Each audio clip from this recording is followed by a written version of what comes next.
l'euro-dollar et cette évolution cette semaine qui va dépendre des chiffres américains. Oui, alors après avoir réalisé son plus bas de la semaine sur le support qui a été créé il y a déjà 2 semaines, l'eurodoll a remonté vendredi assez fortement grâce à un indice Core PCE qui est sorti comme attendu. Donc il y a eu un soulagement du marché, mais c'est surtout grâce au flux de fin de mois et on voit bien qu'on consolide un peu ce matin.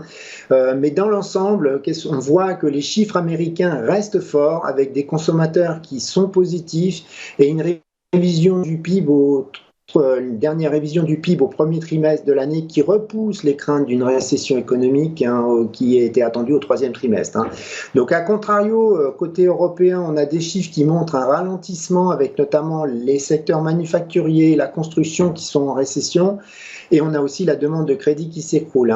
Donc, quand on regarde l'indice de surprise économique calculé par la banque américaine Citigroup, on voit que du côté des USA, ça augmente franchement, mais par contre, il est au plus bas depuis 2021 pour l'Europe. Donc pour cette semaine, même si les créations d'emplois aux USA sortaient plus faibles qu'attendu, il me semble peu probable que la Fed, ça empêchera la Fed de monter ses taux directeurs lors de sa prochaine réunion le 26 juillet. Pour qu'elle change d'avis et maintienne ses taux inchangés, je pense qu'il faudrait en plus que le chiffre d'inflation montre lui aussi un ralentissement, mais il n'est pas pour cette semaine, ce chiffre. Bon, on le voit, le gouverneur de la Fed, M. Powell, a annoncé 2 hausses de taux directeurs d'ici la fin d'année, qui ne sont d'ailleurs intégrés par le marché qui est à 40%. Et on a Mme Lagarde de son côté qui a télégraphié une prochaine hausse des taux directeurs pour les conseils des gouverneurs de juillet.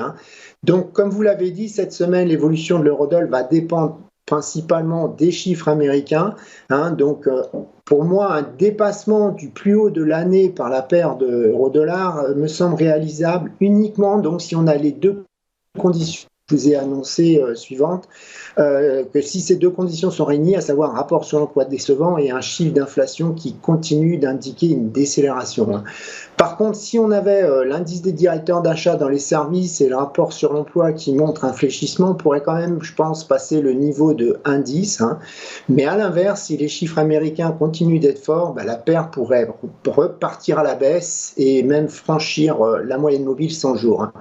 Donc, côté analyse technique, on a un support à 0,83545, donc c'est le plus bas d'il y a 2 semaines. Donc, on a légèrement enfoncé la semaine dernière, mais qui a permis le rebond significatif, comme je vous ai dit, donc vendredi dernier.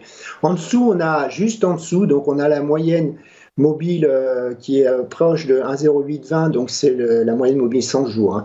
Côté résistance, on a 1,095065, donc c'est le ratio de Fibonacci entre le plus haut de 2020 et le plus bas de 2022. Au-dessus, on a un 10, donc c'est le niveau psychologique, mais il n'est pas significatif en termes de barrière d'option, donc moi, je ne pense pas que ça serait un problème pour le passer au cas où. Et après, évidemment, on a un 10,95 qui est le plus haut de l'année.